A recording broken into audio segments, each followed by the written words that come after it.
metaphysics? What is Why should anyone care? Yeah, right. Well, there's the world of the observed by the senses. We call that the physical world. But but the physical world cannot explain itself. Huh. For instance, we do not know why gravity is gravity. We do not understand electricity. We don't know what a black hole is. We infer things from observing the physical. We infer the laws and the principles upon which the physical universe proceeds. That's where metaphysics comes in. Those inferences about the laws, the principles, the way things, the explanations as to why the physical world actually happens the way it happens, that is what we call metaphysics. The word meta means above or beyond or even underlying, can even mean underlying or supporting or the substrata of things. So metaphysics is absolutely necessary. So, my question for you is, this kind of ties it. The Greek philosophers, they were very interested in normal physics, in mathematics and things like that. But they also were very interested in metaphysics. But over time, it seems like let's go back to first came myth. Okay. Humans' first experience with trying to figure out the universe at large, because we're just like little tiny speck ants in this enormous universe. Even the ancient Greeks understood that we were minor players in the universe of things. So the earliest reckonings that humans made to explain natural phenomena like rain and wind and storms and shipwrecks and earthquakes and volcanoes, they created what were called myth. So they created the gods. And the gods were responsible. The gods were angry at humans. Little g god. Little g god, small g god. Yeah, many of them, too. A whole pantheon of them, And so the first impulse of humans to express themselves, to explain the unexplainable, to ponder the imponderable.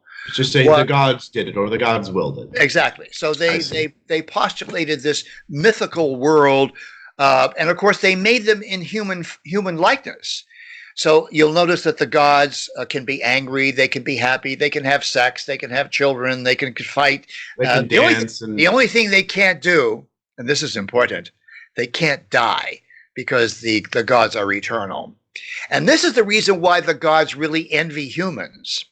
There's a passage in Hesiod where the gods lament the fact that they are not like Achilles. They cannot die a glorious, heroic death in battle.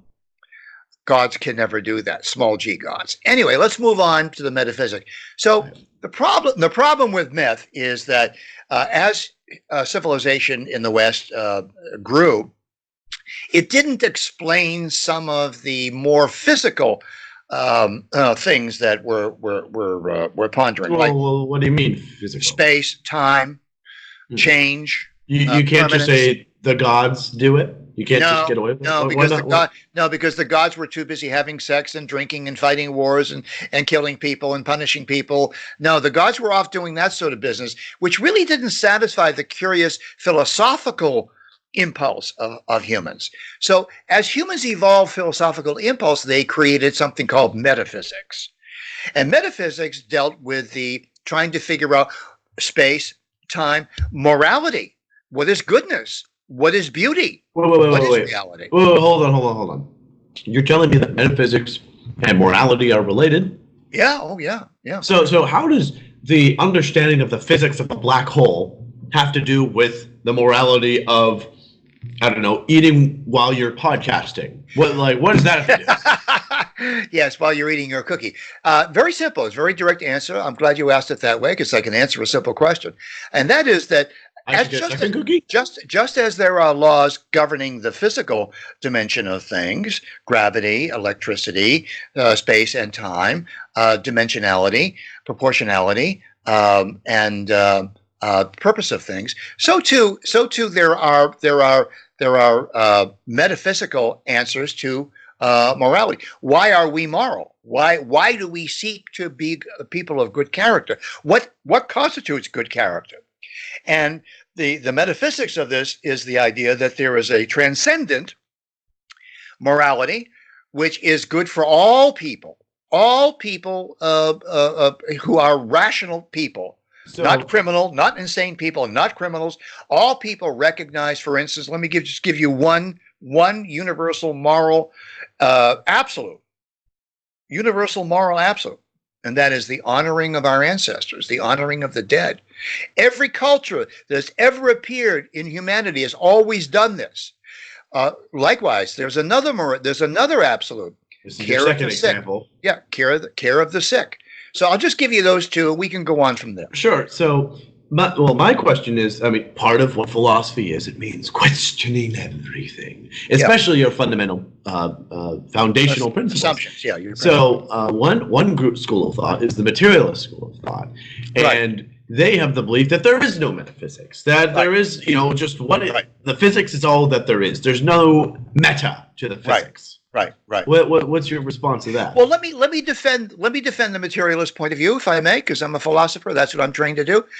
The materialist says, opposing the metaphysicians, the materialist says, oh no. There's no objective non-physical universe. There are no metaphysical forms that lead us and guide us, as Plato thought. No, it's just that we don't know everything, and so as technology improves, as science improves, as we get better, we can have a science of morality, for instance. Michael Shermer makes this point in his book, The Moral Arc. You and I both know Michael Shermer. So yes. So why do you disagree with the good Dr. Shermer? Well, okay. So let me just finish up on the materialist. All right, fine. Okay. So they disavow any non-material realities whatsoever. Okay. Yep. But they and so they say we make it up as we go by consensus. By consensus. By consensus. So if enough people think that X is appropriate, then X is appropriate. If X is not appropriate, then X is not appropriate by consensus. And so therefore we all move together in sort of a mindless collectivity of majority rule. So if the majority believes slavery is okay, slavery is okay. If we've decided that... In 1933, the German people believed that the Jews were vermin, they were rats, and they were out to destroy, and they deserved to be killed en masse. So at least within the borders of Germany, that was moral. Outside, not so much, but... Right. That's the weakness. That brings us to the weakness of the materialist point of view. Mm-hmm. Unless you have transcendent values that are not changeable by relative culture, borders, border, or voting. Surveys. How many people actually filled out the voting ballot? Unless you have transcendent values, unless playing with babies on your bayonet in a battlefield, unless that's universally agreed upon as being objectively, universally, everywhere and always absolutely wrong and immoral, then you have no business in discussing morality, because then your morality is just as good as mine. And if I want to bayonet babies on the battlefield, I can get away with doing it, and I can call that moral. And if you don't agree with it, I'll just kill you. So we got all that from the black holes and gravity. Yeah. Not bad in a good day's work, I'd say. But that's just a thumbnail of metaphysics. Metaphysics is I think in the next few episodes we should talk about other metaphysical points of view and our own metaphysical points of view, because it is a fascinating subject, and I do believe probably the most underappreciated branch of philosophy. Well, the good news is, Alex, that people your age, not my age, but people your age, are waking up to the need of a metaphysical understanding of their universe. They are not happy with cultural relativism. They are not happy with cultural Marxist materialism. They're not happy with that because no materialist can tell you what the meaning of life is. No materialist can tell you what is what justice is, what mercy is, what goodness is, what beauty is, or even what reality is. No materialist can tell you that. So we must continue this, folks. Thank you very much for listening to the Alex and Mark Show, and thank you for subscribing and sponsoring us. And sharing, yes, all of the above.